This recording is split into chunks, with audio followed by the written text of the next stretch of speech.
Doctor صاحب، ہم دیکھتے ہیں کہ جب عرفہ کا روزہ رکھنے کی بات آتی ہے تو دو نقطۂ نظر ہمارے سامنے آتے ہیں۔ ایک یہ کہ ہم سعودیہ کے حساب سے جس دن یوم عرفہ ہے اس دن روزہ رکھیں گے، اور دوسرا یہ کہ ہم اپنے ملک کے حساب سے دیکھیں گے۔ تو آپ کیا سمجھتے ہیں کہ اس میں ہمیں کیا کرنا چاہیے؟ پہلی بات یہ ہے شیخ صاحب کہ یوم عرفہ کا روزہ رکھنا بہت بڑا اعزاز ہے، بہت بڑی سعادت ہے۔ مسلم شریف کی حدیث ہے، نبی علیہ السلام فرماتے ہیں کہ اس دن کے روزے کی وجہ سے مجھے امید ہے کہ اللہ تعالیٰ ایک سال پہلے کے اور ایک سال بعد کے گناہ مٹا دیں گے، ختم کر دیں گے۔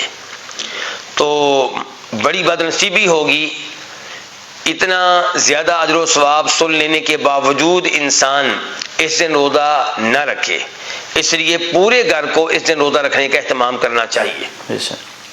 جہاں تک تعلق ہے اس بات کا کہ روزہ سعودیہ کے مطابق رکھا جائے یا اپنے ملک کی رؤیت کے مطابق رکھا جائے، تو میں یہ رائے رکھتا ہوں کہ روزہ اپنے ملک کی 9 تاریخ کو رکھا جائے۔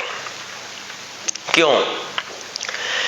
اس لیے کہ اعتبار اپنے اپنے چاند کا ہوتا ہے۔ روزہ رکھنے میں اور روزے ترک کرنے میں اعتبار اپنے ملک کے چاند کا ہوتا ہے۔ اگر ہم یہ کہیں کہ سعودیہ کے چاند کے مطابق روزہ رکھا جائے تو بہت سے مسائل کھڑے ہو جائیں گے۔ نمبر 1، جب سعودیہ میں 9 تاریخ کا روزہ ہوتا ہے اس دن کئی ممالک میں عید ہوتی ہے، تو وہ کیسے 9 تاریخ کا روزہ رکھ سکیں گے؟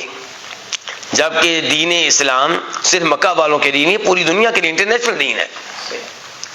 دوسرے نمبر پہ یہ گزارش ہے کہ اگر ہم یہ کہیں کہ سعودیہ کے مطابق یوم عرفات کا روزہ رکھا جائے گا، تو سعودیہ میں روزہ کب ہوتا ہے؟ آج ہمیں جدید وسائل کی وجہ سے اطلاع مل جاتی ہے۔ 100 سال پیچھے چلے جائیں، نبی علیہ السلام کے زمانے سے لے کے 400 سال تک پاکستان کے لوگوں کو، انڈیا کے لوگوں کو علم نہیں ہوتا تھا کہ سعودیہ میں یوم عرفات کب ہے، 9 تاریخ کب ہے۔ تو اس زمانے میں ان احادیث کے اوپر عمل کیسے ہوتا رہا؟ اپنے اپنے ملک کی رؤیت کے مطابق۔ تو جو دین اس زمانے میں تھا وہی دین آج ہے۔ تیسرے نمبر پہ گزارش یہ ہے کہ اگر آپ کہتے ہیں کہ روزہ رکھنا چاہیے یوم عرفات کے مطابق، جبکہ حاجی لوگ یوم عرفات میں ہوتے ہیں، تو پھر سحری اور افطاری کا اہتمام بھی ان کے مطابق کرنا چاہیے، جبکہ اس کا قائل کوئی بھی نہیں ہوگا۔ اور پھر شیخ صاحب ایک بات اور ہے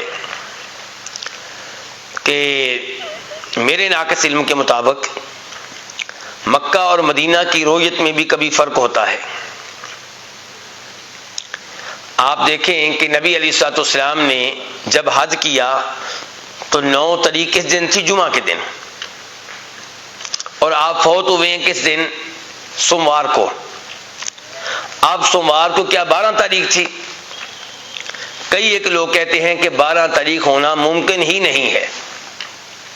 اگر آپ وہ حدیث ذہن میں رکھیں جس سے پتہ چلتا ہے کہ یوم عرفات آپ کے زمانے میں جمعہ کے دن تھا، اور ساتھ ہی یہ حدیث ذہن میں رکھیں کہ آپ جب فوت ہوئے تو وہ سوموار تھا، تو پھر یہ کہنا کہ آپ کی فوتگی کا دن 12 ربیع الاول تھا، یہ بہت ناممکن سی بات ہے۔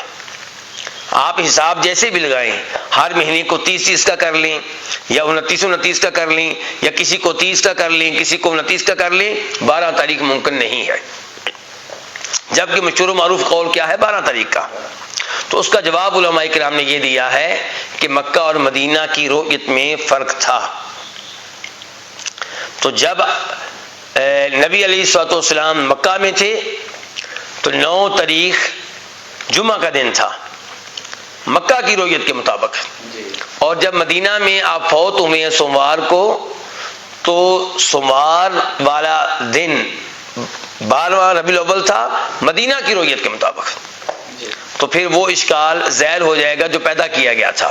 میں کہنا یہ چاہتا ہوں کہ نبی علیہ الصلوۃ والسلام اپنے زمانے میں جب 9 تاریخ کا روزہ رکھتے ہوں گے، کیا مکہ کی رؤیت کا اعتبار کرتے ہوں گے یا مدینہ کی رؤیت کا؟ جب مدینہ میں تو مدینہ ظاہر مدینہ کی رویت کا اعتبار کرتے ہوں گے، تو اس لیے مدینہ کی رویت کا اعتبار آپ نے کیا، تو ہم بھی 9 تاریخ کا روزہ رکھیں گے اور اپنے ملک کی رویت کا اعتبار کریں گے۔ ہم اس بات کے مکلف نہیں ہیں کہ اس معاملے میں یہ دیکھا جائے کہ حاجی کب ٹھہرتے ہیں میدان عرفات میں۔ یوم عرفات کا آپ نے نام لیا، لیکن اس سے مراد کیا ہے؟ 9 تاریخ۔ کیوں؟ دلیل کیا ہے؟ دلیل وہ شواہد اور قرائن ہیں جو بھی میں نے آپ کے سامنے رکھے ہیں۔ واللہ تعالی اعلم۔